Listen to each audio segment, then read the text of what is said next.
Alors donc, je ne vais pas prendre trop de temps. L'uranium cellulaire, c'est le progrès, c'est le développement et c'est l'horreur.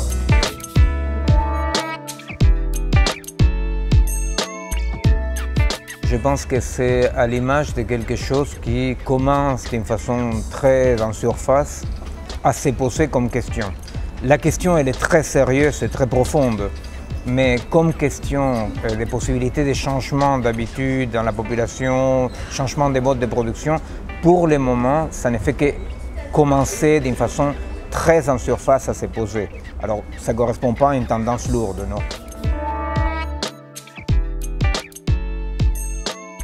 C'est un relève de l'utopie dans le sens auquel pour lancer de nouvelles tendances dans la société, il faut toujours parier d'une façon utopique et après ça s'agence d'une façon plus réaliste ou pas.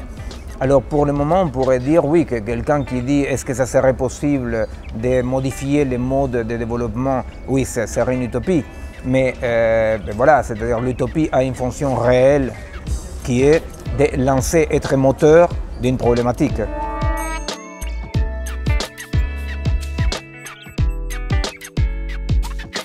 En tant que responsable développement durable du canton de Genève, on est directement en lien avec cette dualité bien ou plutôt lien social. Je dirais qu'effectivement c'est quelque chose qui est ancré sur le territoire parce que les liens sociaux en général se font évidemment directement sur le territoire environnant. Et puis qu'est-ce qu'on essaye de mener par rapport à ça?